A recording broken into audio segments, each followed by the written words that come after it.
Ontem nós recebemos ao longo do domingo, e isso ficou muito mais flagrante no fim do domingo e durante a segunda-feira, de como as pessoas tentaram de alguma forma compensar, entre aspas, o tempo perdido. Isso na relação com o sol e com a praia e com a diversão, né? A gente percebeu em vários lugares do Brasil, aqui em São Paulo, no Rio de Janeiro, de uma maneira mais intensa, praias lotadas e muita gente circulando, né? E tentando de alguma forma passar por cima desse momento. Será um exagero?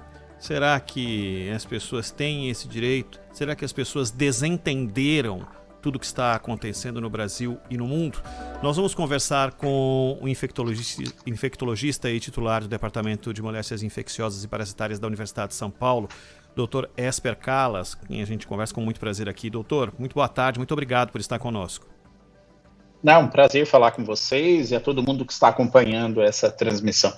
Doutor, eu li tanta coisa das quais o senhor se envolveu ao longo dos últimos anos e o senhor lida com a questão científica e a questão médica de uma maneira muito clara e tantas vezes a gente teve a oportunidade de ouvi-lo, mas eu também já inúmeras vezes ouvi o senhor comentar coisas do ponto de vista humano, né? E fazer essa relação do comportamento humano com as moléstias e o desenvolvimento das moléstias e da cura e do tratamento ao longo da história recente. Como é que o senhor percebe e avalia esse momento que a gente está vivendo com as pessoas cada vez mais voltando às rotinas e, apesar do vírus estar aí, a gente ainda tem um volume muito grande de pessoas que se infectam todos os dias e pessoas que morrem todos os dias? Essa é uma resposta relativamente longa, você pode me interromper durante essa explicação. Mas a primeira coisa é que a gente está diante de uma doença que a gente está aprendendo. Nós estamos construindo conhecimento, entendendo melhor cada vez mais como que esse vírus é transmitido de pessoa para pessoa, como é que a epidemia se comporta e a onda pandêmica brasileira se comporta. O que a gente está vendo é que o Brasil sofre muito ainda com a doença e tem um longo caminho adiante. Nós não estamos falando de uma doença que já está controlada aqui no nosso país. Você veja só os números de mortes diários e o número de casos que é divulgado todo dia, tanto pelo consórcio da imprensa, quanto pelo próprio Ministério da Saúde. A segunda coisa que a gente percebe é que a epidemia brasileira, a pandemia que está aqui, é muito irregular, ou seja, ela tem características muito distintas, dependendo da região onde está se olhando. Para citar dois exemplos completamente opostos, embora sejam dois estados vizinhos. O que está acontecendo no Pará? Praticamente epidemia em descenso, pouquíssimos casos, poucas mortes diárias. Você olha no estado logo ao sul, que é Tocantins, eles estão no pico da epidemia. Então, cada um merece ser tratado de forma particular no que diz respeito às medidas que têm que ser implementadas em cada uma das fases da pandemia.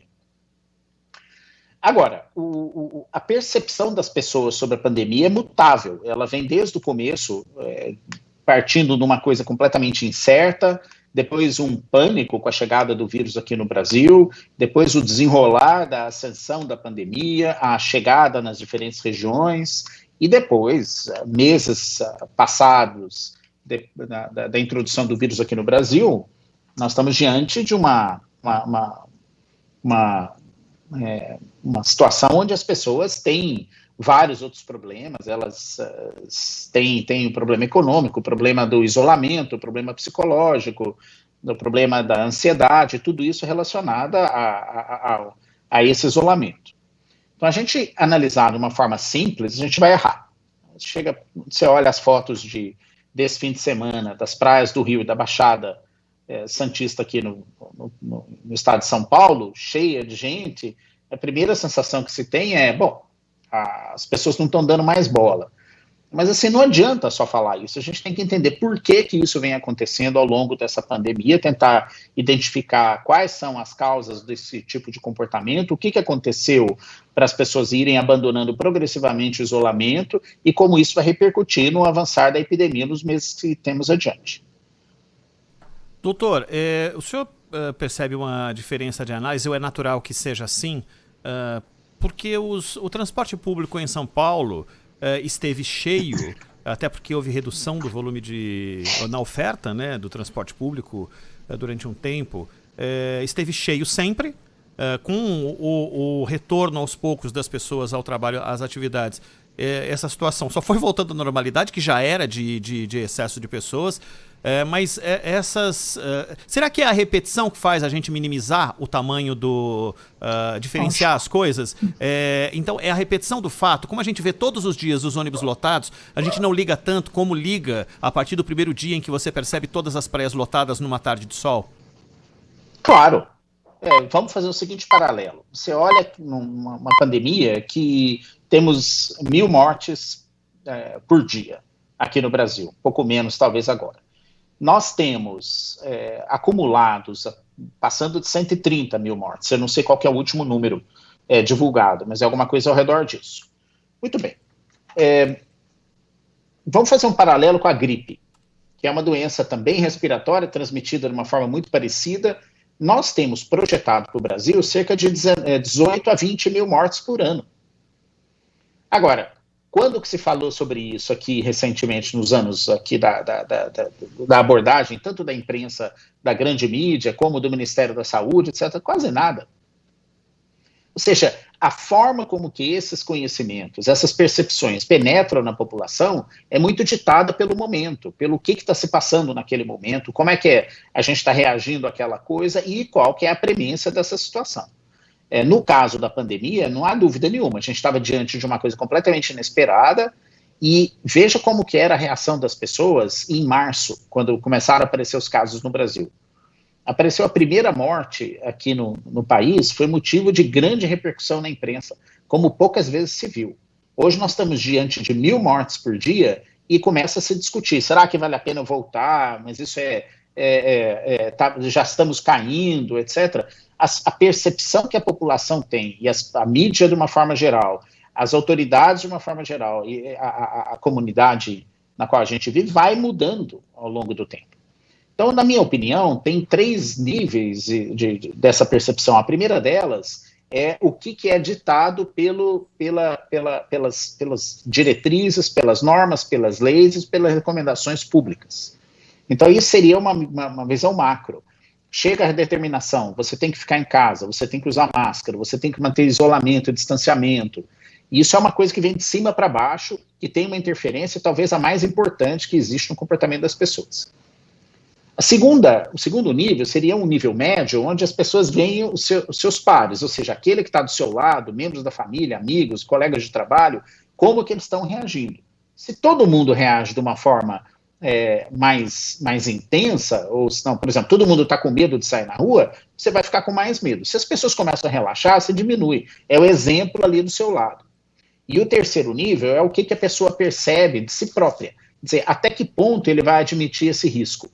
Então, a gente pode dar esses exemplos para cada um deles. Então, lá em cima, se uma autoridade de saúde encara com desdém o fato da gente ter que implementar as medidas de distanciamento, uso de máscaras e isolamento, você vai ter menos respeito pela medida. Se a pessoa que está do seu lado, todo mundo no seu trabalho, começa a voltar a trabalhar, e você vê que esse movimento está se encaixando cada vez mais no seu ambiente de trabalho, você fica mais pressionado a voltar a trabalhar. E o último é a forma como você decide para si próprio. Por exemplo, todo mundo sabe que fumar causa câncer de pulmão, mas nós temos ainda 9% da população brasileira que fuma. Quer dizer, o que faz eles admitirem esse risco, que aumenta 30 vezes o risco da pessoa desenvolver câncer de pulmão? Quer dizer, é uma decisão pessoal que é o nível definitivo da tomada de decisão. Quer dizer, você vai sair para a rua, você vai na praia, conviver com outras pessoas, naquela aglomeração de pessoas, sabendo que você pode se expor ao vírus e desenvolver uma doença que pode te matar. Então, essa decisão final é influenciada pelos outros 2 níveis, mas é definitivamente o que vai determinar se a pessoa vai assumir esse comportamento ou não. Então, a gente tem que saber atuar em todos esses níveis para fazer influenciar a pessoa a tomar as melhores decisões. Nesse caso, nós estamos ainda diante de uma epidemia onde, lá para trás, em março, as pessoas estavam com medo de encostar na maçaneta da porta. E hoje em dia elas estão preocupadas se elas vão voltar a trabalhar e vão começar a ter uma atividade muito mais intensa comunitária, mas é a mesma doença. As coisas não mudaram. A única coisa que mudou de lá para cá é o conhecimento que a gente tem sobre essa doença, da forma como os mecanismos que o vírus usa para causar a doença mais grave, a forma como o vírus é transmitido, etc. Mas a doença é a mesma, ela continua aí causando todos esses problemas e causando todas essas mortes todos os dias. A gente não pode também levar... Sim. Fica à vontade, fica à vontade. Não, eu só ia dizer que todos esses comportamentos também sofrem com um cansaço que as pessoas têm ao longo do tempo. Quer dizer, uma coisa é você ficar uma semana parado em casa, outra coisa é 2 semanas, outra coisa é 2 meses, outra coisa é 5 meses. Então, cada uma desses exemplos vai ter uma repercussão diferente. Em uma semana, 2 semanas, às vezes o que você tem na sua despensa dá conta do recado. O dinheiro que você guardou no banco para fazer as coisas que você precisa ainda dão conta do recado, mas 5 meses não. Então a gente tem que entender também o efeito dessas coisas e criar ações corretivas para esse tipo de impacto não ser tão significativo na tomada de decisão das pessoas. Doutor Esper, é claro que a pessoa vai à praia se ela quiser, se ela não for, não vai morrer por causa disso. A pessoa vai ao bar, ao restaurante, se ela quiser e tal. Isso em linhas gerais. Agora, a escola é diferente, né? Primeiro que é uma atividade incontornável. Em algum momento as crianças precisarão voltar para a escola. Ou os adolescentes, enfim. E além disso, há esse fator adicional. Quer dizer, muitas vezes a decisão é tomada por um adulto em relação a uma criança. Até porque as autoridades têm dito, não, olha, estamos trabalhando com o dia tal de outubro, porém os pais terão liberdade para que os filhos não voltem ainda, podem deixar para o ano que vem, dependendo da possibilidade de acompanhar a distância, aquela coisa toda. Mas ali não é a praia que você pode ir ou não ir, o bar, o restaurante que você pode ir ou não ir. E mais, é uma decisão tomada muitas vezes em relação a uma criança, que não pode tomar a própria decisão. O senhor, como cientista, o senhor acha que é cedo, as autoridades estão se precipitando, há pressão para o retorno, os pais devem pensar 1000 vezes? Como é que o senhor vê a questão da escola, da volta às aulas presenciais? Muito bem, esse é um assunto muito complexo, que vale uma reflexão aprofundada sobre o que está acontecendo. Aqui eu volto a dizer algo que disse no começo da entrevista. Não há resposta fácil. Se houvesse resposta fácil, ela já teria sido tomada. O primeiro aspecto, a doença é muito mais agressiva em adultos, especialmente os idosos e aqueles com doenças pré-existentes, por exemplo, diabetes, doenças pulmonares, doença cardiovascular. Quando você olha a distribuição de casos e o número de mortes relacionadas à Covid-19, a gente percebe que menos de 1% aconteceu em crianças abaixo de 10 anos de idade, menos de 1%. Esses menos de 1%, quando você faz uma lupa, percebe que as crianças que acabaram morrendo da doença, na sua maioria, são crianças que tinham problemas graves de saúde pré-existentes. Um dos exemplos, crianças que nascem com problemas de deficiência do seu sistema de defesa graves. Então, a gente, quando faz essa apuração, vai ver que não é impossível uma criança ter Covid grave e não é impossível dela morrer da doença. Mas isso, diante de uma forma geral, é um evento raro. Então, essa é a primeira premissa que você tem que ter. A segunda premissa que você tem que ter é que, a despeito das crianças poderem ser infectadas, nós temos que avaliar a capacidade delas transmitirem o vírus.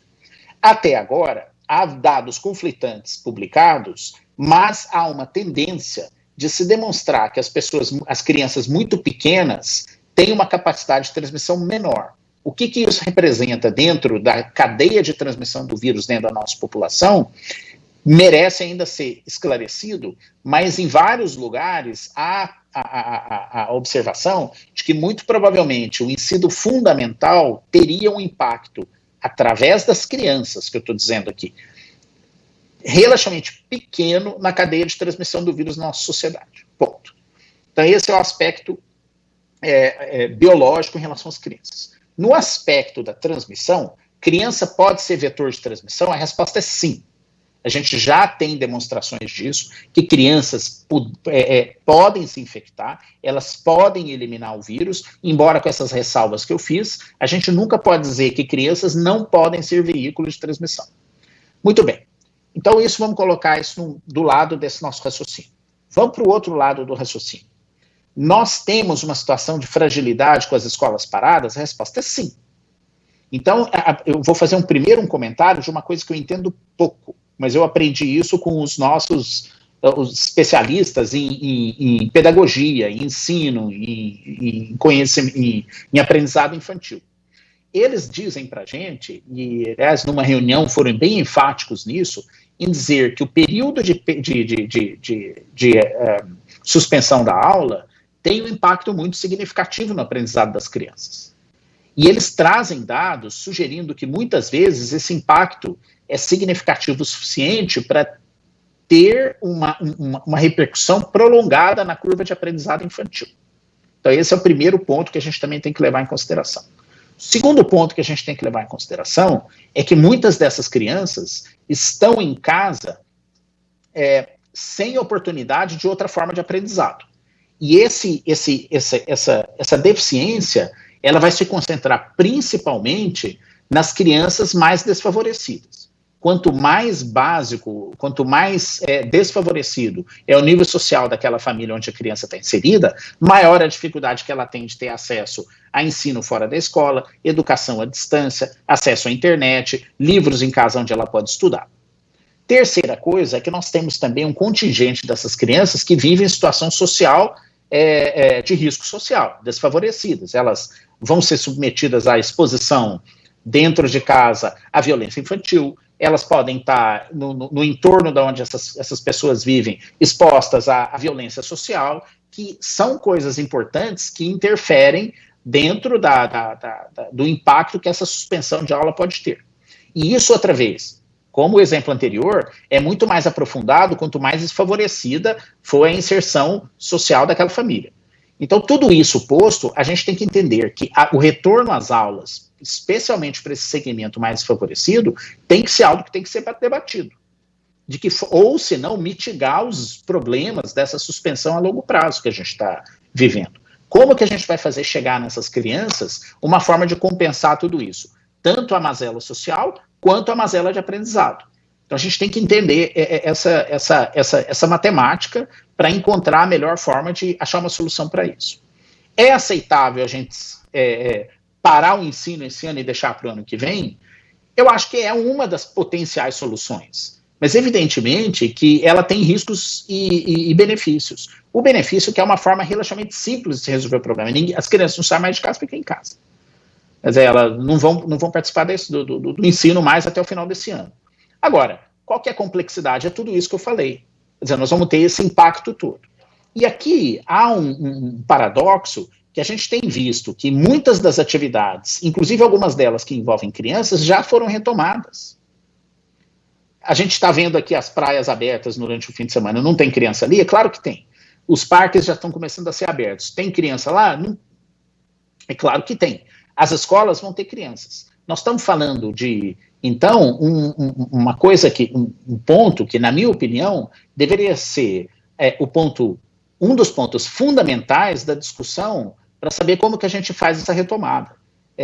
Devemos voltar para as escolas, especialmente o ensino infantil, o mais básico. Então, isso eu acho que é fundamental colocar na mesa de discussão. E, finalmente, a gente tem que entender que o retorno das aulas não deve ser alguma coisa como a gente imagina imediatamente. Fala assim, vamos retornar às aulas amanhã. Então, abre a porta, vem todo mundo. Não é assim. Quer dizer, existem soluções intermediárias, onde a gente poderia buscar uma forma de absorver uma percentagem pequena das crianças, identificar aquelas que estão sob maior risco social, maior risco de aprendizado, aquelas que vão se beneficiar mais e que têm maior dificuldade de preencher a lacuna do ensino à distância que ela não tem acesso. E também, por que não, você falou aqui, a gente discutir se podemos criar uma cláusula voluntária para as famílias tomarem a decisão, que pode participar dessa decisão o aspecto de tudo isso que eu falei, mas, por exemplo, a convivência com outras pessoas que estão vulneráveis a desenvolver doença mais grave ou não. E nenhuma retomada de ensino pode acontecer sem ter a participação das pessoas que envolvem o cuidado a essas crianças na escola e uma política de identificação e testes daquelas crianças que tiverem sinais de sintomas respiratórios. Então, se a gente colocar tudo isso na mesa, dá para a gente achar uma forma de encontrar algumas soluções importantes. Porque, sem dúvida nenhuma, a falta das aulas está trazendo uma consequência muito intensa para a nossa sociedade. Doutor Esper, uma última da minha parte. O Ronald citou há pouco esse cenário do cotidiano de São Paulo, né? Ônibus lotado, trens lotados, as pessoas precisam trabalhar. A prefeitura cometeu erros, inclusive, com aquela história de rodízio par e ímpar, aquele papo todo. De qualquer maneira, agora vemos isso se expandir, né? Inclusive nas atividades de lazer, não apenas no transporte público indo para o trabalho. Parece também haver, o senhor citou brilhantemente aí as reações emocionais, psicológicas, uma série de fatores, e o cansaço, né? Mas há o fato de que o Brasil tem milhões de pessoas que tiveram algum contato com o vírus, né? E que se contaminaram, então a maioria, graças a Deus, não teve muitos problemas. No entanto, a gente já ouviu que a imunidade, o período de imunidade da pessoa é variável, né? Uma pessoa pode ficar mais tempo do que outra imune ao vírus depois de ter tido contato. Ou seja, mesmo quem teve o contato, quem se contaminou, desenvolveu anticorpos, etc., depois de algum tempo corre riscos e, portanto, a pessoa que está saindo acreditando cegamente na imunidade desenvolvida, ela pode ser surpreendida? Então, dois comentários. O primeiro sobre a prefeitura. Eu acho que a prefeitura muito mais acertou durante essa pandemia do que errou. Eu entendo que tem... Veja, nós estamos diante de uma coisa completamente nova. E é claro, e eu falei isso durante a primeira reunião que nós tivemos do comitê de crise aqui no Hospital das Clínicas. Passada a onda pandêmica, é claro que nós vamos olhar para trás e ver que decisões diferentes poderiam ter sido tomadas. Esse exemplo aí do carro foi um dia que a prefeitura fez esse rodízio de placas par e ímpar e voltou atrás no dia seguinte. Uma semana. Eles admitiram o erro. Uma semana. Mas foi um período relativamente curto do que isso aconteceu. Eles cometeram, acharam depois, e eles próprios admitiram que não tinha sido uma boa política. Agora, de uma forma geral, se eu pudesse ter oportunidade de fazer um elogio, eu queria elogiar o secretário da Saúde, que é o Edson Aparecido, que fez um trabalho de preparação dos centros de acolhimento de pacientes com a Covid-19 aqui na cidade de São Paulo, que foi fundamental. O número de leitos que se abriu, a rede que se criou para encaminhamento desses pacientes, permitiu que São Paulo não entrasse num colapso do sistema de saúde, como aconteceu em várias outras cidades do país. Então, esse mérito tem que ser dado para a prefeitura. Eles fizeram esse trabalho em parceria com o Estado, com a ajuda do governo federal. Não é uma coisa de uma administração ou de um partido político, mas uma coisa que é uma reação a uma pandemia que está matando as pessoas, que todos os níveis têm que tomar coletivamente. E eu acho que a prefeitura, em grande parte, muito mais acertou do que errou aqui no nosso município, com a ajuda das prefeituras da região metropolitana, que tiveram participando dessa discussão intensamente no cinturão aqui da nossa cidade. A respeito do contato, até agora, nós temos milhões de pessoas que se infectaram com coronavírus aqui no mundo inteiro e também no Brasil. Os casos de reinfecção são relativamente raros comparados aos casos notificados e globais que a gente tem agora. Então, nós estamos aqui dando o exemplo de 4 casos que a gente tem uma boa certeza que a pessoa pegou o vírus 2 vezes. Desses 4 casos, 3 deles só se infectaram, ou seja, o vírus foi para o nariz da pessoa e a pessoa não teve sintoma nenhum.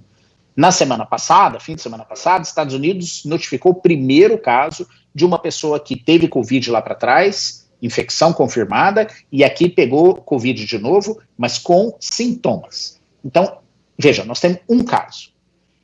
É possível que isso aconteça outras vezes, e isso aconteceu em outras epidemias por outros germes? A resposta é sim. Quanto que isso representa dentro da pandemia atual é quase nada. Mas a gente não sabe como vai ser daqui para frente. A gente sabe que a esmagadora maioria até agora está dando sinais de que a resposta que é induzida pelo seu sistema imune é suficiente para conferir proteção. Quanto vai durar essa proteção, a gente não tem como responder mais do que 7 ou 8 meses, que é quando a epidemia está por aqui. Só o tempo vai responder.